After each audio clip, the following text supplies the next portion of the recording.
बच्चों, आज हम बात करेंगे उत्पादन के साधन और वस्तुओं के बारे में। मैंने ये देखा है कि कक्षा 11 और 12 के जो विद्यार्थी हैं जो अर्थशास्त्र पढ़ रहे हैं, उनको बेसिक या तो बताए नहीं गए या कोई अन्य कारण से वह विषय को समझने में कई परेशानियां पैदा हो रही हैं उनको। और मुझे कई मैसेज आ रहे हैं जिन्हें वो कह रहे हैं, सर हमें बेसिक में यही नहीं पता पड़ पाता ये वस्तुएं किस प्रकार से उपयोग होंगी और उनकी कीमत कैसे निर्धारित होगी, या इसी प्रकार से साधनों के बारे में। तो इनको आज मैं क्लियर कर रहा हूं ताकि आप वीडियो को अच्छी तरह समझें और अपने सब्जेक्ट पर अपनी पकड़ बनाएं। सबसे पहले मैं बात करता हूं वस्तुएं। वस्तुओं के कई प्रकार हैं अर्थशास्त्र के संबंध में और उन्हें आप बाजार में भी देखते हैं। सबसे पहले हम वस्तुओं में बात करते हैं सामान्य वस्तुएं, जनरल गुड्स। घी है, गेहूं है, चावल है, मक्का है, ये जनरल गुड्स होते हैं, सामान्य वस्तुएं। आय बढ़ने पर, किसी भी उपभोक्ता की आय बढ़ने पर इनकी मांगी गई मात्रा में वृद्धि होती है, यानी इनके लिए आय प्रभाव हमेशा धनात्मक होता है। सामान्य वस्तुओं के बारे में आपसे प्रश्न किया जाए, सामान्य वस्तुओं के लिए आय प्रभाव कैसा होता है, तो आपका उत्तर है धनात्मक, क्योंकि जैसे जैसे आय बढ़ती है उपभोक्ता उनकी मात्रा अधिक खरीदता है। जैसे एक सामान्य सी बात है कि यदि आप वर्तमान में 5 किलो घी या 5 किलो घी महीने खाते हैं, यदि आपकी आय बढ़ जाए तो आप घी की मात्रा 5 से 6 या 7 भी कर देंगे। दूसरी बात, वस्तु आपके सामने आती है पूरक वस्तु। पूरक यानी सप्लीमेंट्री गुड्स, एक वस्तु दूसरे के साथ चलती है। जैसे मेरे हाथ में ये आप मार्कर देख रहे हैं जिससे मैं आपको पढ़ रहा हूं। इस मार्कर का यूज तब है जब इसमें स्याही हो, यानी मार्कर और स्याही एक दूसरे के सप्लीमेंट्री हुए। पेट्रोल और गाड़ी, मोटरसाइकिल आपकी और पेट्रोल, ये पूरक हुई। यानी जब एक की कीमत बढ़ेगी तो नेचुरली तौर पर दूसरे की कीमत भी बढ़ेगी, क्योंकि जब एक की कीमत बढ़ी तो दूसरी खरीदी कम जाएगी, है ना। तो ये पूरक। नंबर तीसरी चीज प्रतिस्थापन वस्तुएं, सब्स्टिट्यूट गुड्स। इनमें सबसे ज्यादा कंफ्यूजन बच्चों को पैदा हुआ है। सब्स्टिट्यूशन गुड्स, प्रतिस्थापक वस्तु। प्रतिस्थापक वस्तुएं यानी एक के बदले दूसरी का उपयोग किया जा सकता है। जब हम किसी एक वस्तु के बदले दूसरी का उपयोग कर सकते हैं तो वो उसकी प्रतिस्थापक या सब्स्टिट्यूट हुई। जैसे गेहूं और चावल। मान लीजिए गेहूं की कीमत में बहुत तेजी से वृद्धि होती तो आदमी गेहूं खरीदना कम करेगा, कम मात्रा में गेहूं खरीदेगा, उसकी जगह चावल खरीदी गई मात्रा में वृद्धि कर देगा। तो इसे हम बोलते हैं प्रतिस्थापक वस्तुएं, जैसे रोटी और ब्रेड। इसके बाद हीन वस्तुएं। हीन वस्तुओं में हम उन वस्तुओं को रखते हैं जिनके लिए आय प्रभाव ऋणात्मक होता है। ऋणात्मक यानी यदि आपकी आय में वृद्धि होती है, आप यानी उपभोक्ता की आय में वृद्धि होती है, तो उस वस्तु की खरीदी जाने वाली मात्रा आप कम कर देते हैं। क्या करते हैं? उसकी खरीदी जाने वाली मात्रा में कमी करते हैं, वह हीन वस्तु। जैसे वनस्पति घी, डालडा, वनस्पति घी या तेल। यदि आपकी आय बढ़ती है तो आप तेल की खरीदी गई मात्रा कम करके घी का अधिक उपयोग करने लगेंगे। यानी आपकी आय बढ़ी तो तेल की खरीदी गई मात्रा पहले 5 किलो थी, अब 3 ही किलो खरीद रहे हैं। 2 किलो तेल की जगह हम घी खरीद के घी का उपयोग बढ़ा रहे हैं। तो तेल कैसी वस्तु हो गई? हीन वस्तु हो गई। नेक्स्ट है गिफिन गुड्स, गिफिन वस्तुएं। ये कॉन्सेप्ट आपके सिलेबस में 12th क्लास में मिलेगा, अभी नहीं है, फिर ये बता देता हूं। ब्रिटिश अर्थशास्त्री सांख्यिकीविद रॉबर्ट गिफिन ने ये कॉन्सेप्ट दिया था और उन्होंने कुछ विशेष वस्तुएं बताई थी जो गिफिन वस्तुएं हैं। सहयोजित वस्तुएं यानी एक वस्तु, सहयोजित यानी एक के साथ दूसरी उत्पादित हो रही है,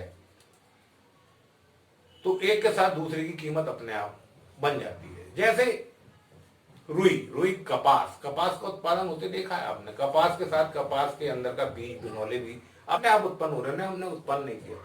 कपास तो अपनी बिक रही है, लेकिन जो बिनौले उत्पन्न हो रहे हैं उसका तेल निकल के उसका तेल भी बाजार में बिकता है। तो इस प्रकार की सहयोजित वस्तुएं होती है। तो जो सहयोजित वस्तु होते हैं उनकी कीमत उसके सह उत्पाद जो साथ में अपने आप पैदा हो रहा हो उससे निर्धारित होती है। सब प्रकार की वस्तुएं हैं। फिर हम इन्हीं वस्तुओं के बाद एक दूसरे तरीके से वस्तुओं का वर्गीकरण करते हैं जिनके वस्तुओं के आधार पर उनकी कीमत तय होती है। नश्वर वस्तुएं वे वस्तुएं जिन वस्तुओं की कीमत बहुत कम होती है, बाजार में आ जाए, आज ही बिक जाना चाहिए, नहीं बिकेंगे यदि आज ही बाजार में तो खराब हो जाएंगे, उन्हें नश्वर वस्तु कहते हैं। सब्जियां, मांस, मछली, ये कैसी वस्तुएं हो गई? नश्वर वस्तुएं। बाजार में आए, बिक गई तो ठीक है। इसलिए सुबह जो कीमत होती, शाम होते होते आप देखते हैं उनकी कीमत काफी गिर जाती, क्योंकि उत्पादक चाहता है ज्यादा से ज्यादा बिक जाए और मैं बेच के बाजार में जाऊं। ये नश्वर वस्तु है। दूसरी है अर्ध टिकाऊ, यानी सेमी ड्यूरेबल, जो कुछ दिन चलेंगे। जैसे मेरे हाथ में ये मार्कर मैंने इसे बाजार से खरीदा, जो 5-6 दिन मेरा काम करेगा। डॉट है, कॉपी है, किताब है, कपड़े हैं, ये अर्ध टिकाऊ सेमी ड्यूरेबल कमोडिटी, इनकी कीमत नश्वर वस्तुओं से अधिक होगी। तीसरी वस्तुएं कौन सी आएंगी? टिकाऊ, ड्यूरेबल, जिन्हें इंसान जीवन में 1 बार या 2 बार खरीदता है।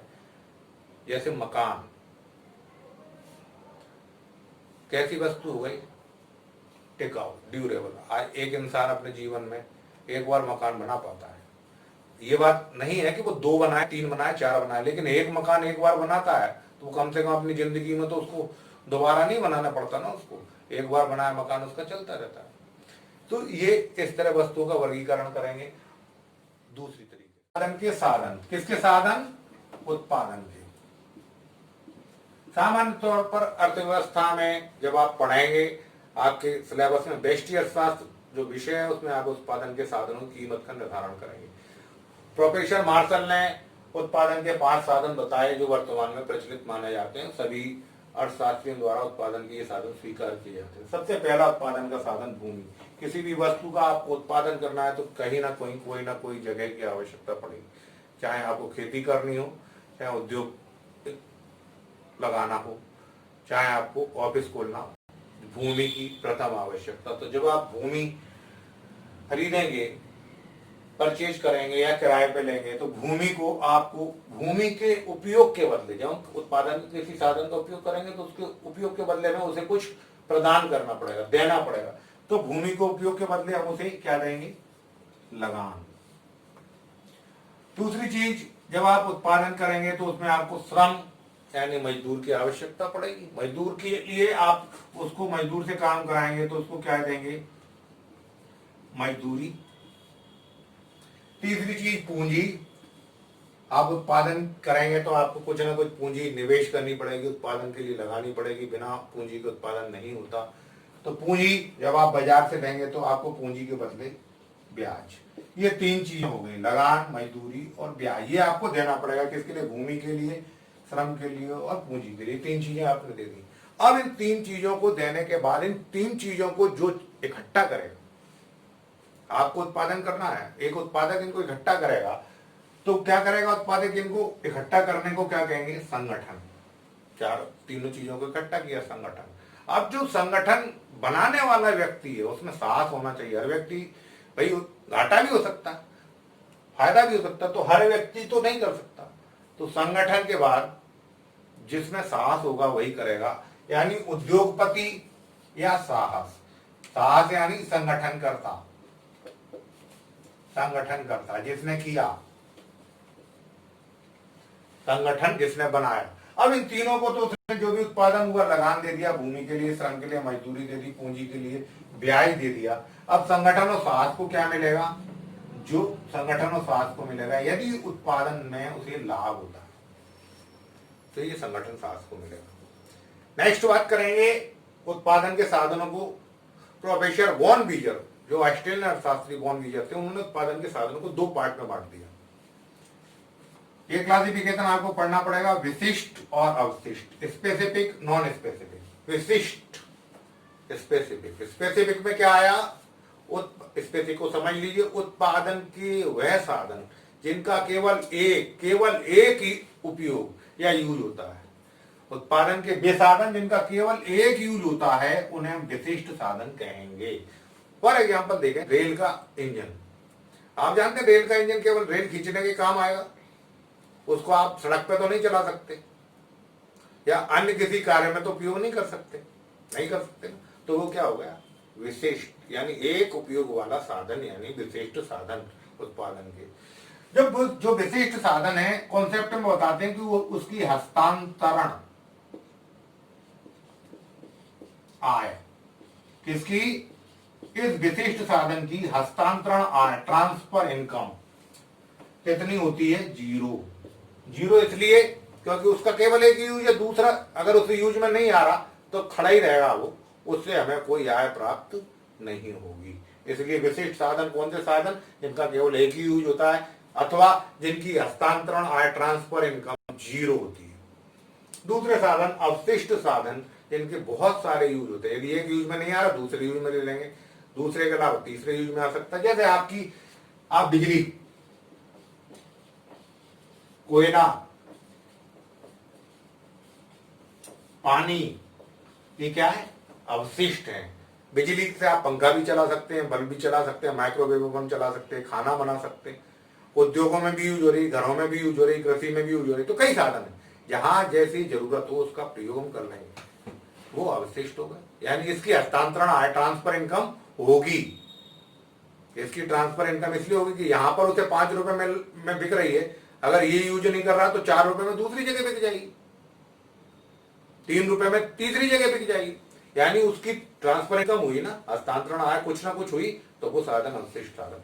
तो मेरे बच्चों, मैंने आपको ये कॉन्सेप्ट बता दिए हैं, इनको आप समझ लीजिए। समझ में ना आए मुझे व्हाट्सएप करना, और आप अपने सिलेबस के अनुसार आगे मैं आपको बढ़ा रहा हूं, बढ़िए, सब्सक्राइब कीजिए, देखिए। कुछ समझ में ना आए तो आप व्हाट्सएप कर सकते हैं।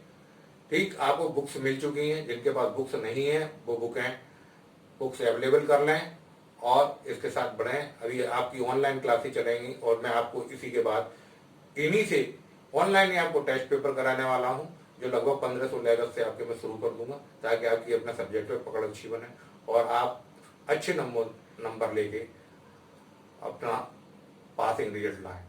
Thank you.